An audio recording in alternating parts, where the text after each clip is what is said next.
राजस्थान के रेगिस्तान में पिछले शनिवार से लगातार रुक रुक कर बारिश और ओलावृष्टि का दौर जारी है और आलम यह है कि बाड़मेर जिले के सैकड़ों गांवों में हजारों किसानों की फसल थी वो तबाह हो गई है और लगातार किसान अब विशेष गिरदावरी की मांग कर रहे हैं। रविवार को भी किसानों ने कलेक्टर से मुलाकात की थी और जिस तरीके से कल रात को सिव और उसके आसपास के इलाकों में जबरदस्त तरीके से बारिश हुई है, तो ऐसा बताया जाता है कि हजारों की जो किसान थे उनकी फसल थी वो पूरी तरीके से चौपट हो गई है। और उसी को लेकर कुछ किसान हैं गांव से बाड़मेर के कलेक्टर साहब से मिलने आए हैं। इसलिए मिलने आए हैं कि ये अपना दर्द बताना चाहते हैं सरकार को कि किस तरीके से कल तक इनके चेहरे पर खुशी थी, लेकिन रात के अंदर जिस तरीके से बारिश हो गई तो उसके बाद में चेहरे हैं वो मायूस हो गए हैं। और आलम यह है कि एक एक किसान के 4 लाख से लेकर 40 से 50 लाख रुपए तक का नुकसान हुआ है। आइए कुछ किसानों से बातचीत करते हैं कि किस तरीके से कल चेहरे पर। सर, कल से पहले क्या स्थिति थी आपके इलाके की? कल से पहले हमारे 15 से 20 लाख तक की फसल होने का अनुमान था प्रत्येक एक एक किसान को, लेकिन कल रात से जो भयंकर ओलावृष्टि और बारिश हुई है उससे सारे सपने जो थे वो चकनाचूर हो गए हैं। और हम जो है वो रात भर इस दर्द में सो नहीं पाए कि किसानों ने जो बैंक से ऋण ले रखा है उस ऋण की भरपाई हम कैसे पाएंगे, कैसे कर पाएंगे, बिजली का बिल जो है वो कैसे भर पाएंगे, और बाकी जो हमने वर्ष भर के लिए जो सपने संजो रखे थे वो सारे सपने जो है वो सपना चकनाचूर हो गए हैं। क्योंकि कल रात को जो भयंकर ओलावृष्टि और बारिश हुई है उससे ईसबगोल तो लगभग 100% है वो खत्म हो गया है, पूरा ही जड़ गया है, पका हुआ था। क्योंकि फसल जो है वो अब कटाई पर आई हुई थी और जीरे की फसल भी थी। सामान्य रूप से छोटी मोटी बारिश में जीरे को नुकसान नहीं होता है, पर कल जो ओलावृष्टि हुई है उस ओलावृष्टि से एक दाना भी है वो जीरे के झाड़ के ऊपर नहीं बचा है, सारा जमींदोज हो गया है और पानी के अंदर तैर रहा है। और बह करके वो पानी के जो नाले चले हैं वहां से खेत से परनाले, उनके अंदर से जीरा बह करके वो चला गया है। उसी के साथ में हमारे सारे सपने थे वो भी उस नाले के साथ में बह गए। अच्छा सर, एक चीज बताइए, जो फसल थी वो किस स्थिति में थी? कटिंग करने के लिए थी और उस फसल के लिए किस तरीके से 2-3 महीने से लगातार किसान मेहनत करता है, लाइट नहीं मिलती है, फिर किस तरीके से जुगाड़ करता है, पैसों का जुगाड़ करता है, क्या कुछ होता है? बैंकों से लोन भी लेते हैं, समय पर बिजली नहीं मिलती है तो हमें जनरेटर ला करके जनरेटर से डीजल जला करके 110 रुपये प्रति लीटर डीजल ला करके हमने 3-3, 4-4 लाख का डीजल जलाया है और वो भी अभी हमारी उधारी पड़ी हुई है। तो बिजली भी हमें समय पर नहीं दी गई थी। जो सरकारें हैं वो 6 से 7 घंटे का दावा करती है कि हम किसानों को 6 घंटे 8 घंटे बिजली देंगे, उसकी जगह पर हमें मात्र 3 घंटे ही बिजली दी गई है। तो उस स्थिति में हम चाहते थे कि भाई पूरी तरह से हमारी बुआई हुए, तो बुआई के समय में भी हमने इधर उधर से डीजल जला करके और जनरेटरों से सिंचाई का उसका पानी निकाल करके किसानों को सिंचित किया है, फसल को सिंचित किया है। और अब जो है वो इस भयंकर ईश्वर की मेहरबानी से हमारी सारी फसलें जो है वो तबाह हो गई है। प्रति किसान जो है वो लगभग 6-7 लाख का नुकसान हुआ है और फसल जो थी वो 80-85 से लेकर के 90% तक पूर्णतः बर्बाद हो गई। इससे पहले इस तरीके की बारिश कब हुई थी या अभी हाल ही के सालों में हुई? लगभग 10-12 साल पहले तक मुझे 10-12 सालों में ये हाँ, ऐसा पहली बार हुआ है कि जब फसल है वो कटाई पर आई हुई हो, पूरी तरह से फसल पकी हुई हो और उस तरह से भयंकर ओलावृष्टि हो और पूरी फसल जो है वो खत्म हो जाए, उसमें एक भी दाना नहीं बचे। कुछ और किसान, क्या नाम है? मेरा नाम नैनारो। की वो काले पहले की बरसात थी कोनी फसल कटिंग में थी की वो बरोबर पकी हुई थी, कटिंग में थी, पर वो काले नष्ट हो गई। कितना बीघा जमीन में फसल थी आप रे?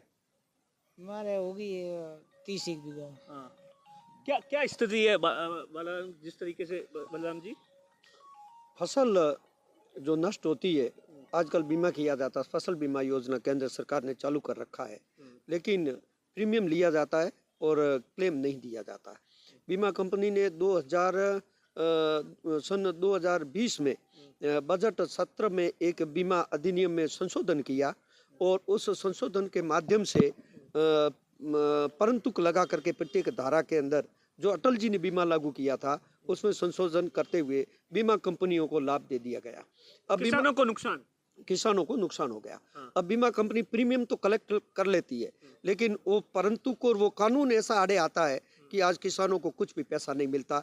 इतनी भयंकर बरसात होने के बाद में किसान पूर्णतः जब बर्बाद हो जाता है तो किसान की कोई नहीं सुनता। व्यापारी की सुन सकते हैं, कॉरपोरेट जगत की सुन सकते हैं, बड़े बड़े एजेंटों की और मिलों वालों की सुन सकते हैं, लेकिन किसान की बात को कोई नहीं सुनता। और ये हमारा दर्द है। और कल हम जिस प्रकार से बर्बाद हुए हैं वो एक आत्महत्या करने लायक हमारे साथ घटना हो चुकी है, कुदरत की घटना। और अगर हमको लाभ नहीं मिलता है, सरकारें नहीं सुनती है, तो ये बहुत दुखद है। आप बताइए सर, किस तरीके की स्थिति है कल से पहले और कल के बाद में, क्या कुछ भाई बदल कल गया? परसों तो हमारे हंसी थी मुंह पे, ठीक है। आज की तारीख में कल जो ओला और बारिश गिरा है उसके हिसाब से हमारी तो परेशानी बढ़ गई बहुत ज्यादा, ठीक है नहीं।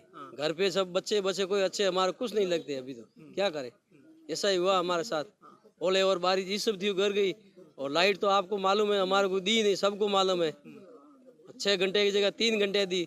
फिर हमने तो जनरेटर ला के ये की थी भी, हमारे को अनाज मिलेगा अच्छा ज़्यादा होगा तो हम कमाएंगे, लेकिन क्या कमाए, पूरा नष्ट हो गया हमारा। सरकार अगर राहत नहीं देती तो किसानों के क्या कुछ हाल होंगे? क्या नहीं देगी तो मरेंगे फांसी खा के, और क्या करेंगे किसान, और क्या करें। ऐसी स्थिति है, ये मरने लायक स्थिति होगी ना, क्या है, कोई बाकी कुछ रहा ही नहीं, बाकी कुछ नहीं, अब मरने लायक ही है सारी। क्या मांग करते हैं सरकार से? आप लोग आज आए हो, क्या अब सरकार देखो, हमारे को राम तो कर्जा है हमारे ऊपर, जो बैंकों का कर्जा वो तो माफ करे सरकार, मुआवजा दे, कुछ भी करे, गिरदावरी करे। भाई ये नष्ट हुई है कि नहीं हुई है, कोई मामूली बात है, पूरा नष्ट हुआ खेत तो पूरा।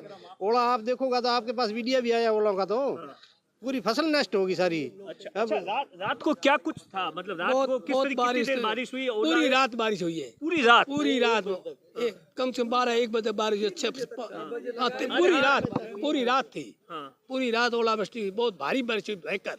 एक भी दाना नहीं, जो इस सप्ताह बिल्कुल बचा नहीं है, चला गया पानी के अंदर, उसके एक दाना भी ऊपर नहीं है। हम तो बहुत परेशान हो गए हैं। अब आप लोग ज्ञापन दे रहे हैं, क्या कुछ डिमांड है? हमारी डिमांड ये है कि हमने एक ट्यूबवेल पे फसल बुआई के कम से कम 3 से 4 लाख रुपए खर्चा होता है, और हमारा जो लाइट बिल है, हमारी केसीसी है, हमारा विशेष मुआवजा दिया जाए। प्रत्येक किसान को जितना उनका नुकसान हुआ उस नुकसान के अनुसार उसकी केसीसी यानी माफ़ की जाए, और बैंकों से लिए गए ऋण माफ़ किए जाए, बिजली यानी बिजली के बिल माफ़ किए जाए, और हमारा यानी विशेष गिरदावरी की जाए। मैं राजस्थान सरकार से और जिला कलेक्टर महोदय से मांग करता हूं कि हमारी मांगों को पूरा की जाए और किसानों को राहत दें। अब देखिए, ये किसान हैं जिनकी दर्द भरी दास्तान है, जिन चेहरों पर कल खुशी थी आज गम है। अब इनको उम्मीद तो राम तो रूठ गया है, लेकिन रात से उम्मीद है। दिनेश बोरा, बाड़मेर, राजस्थान तक।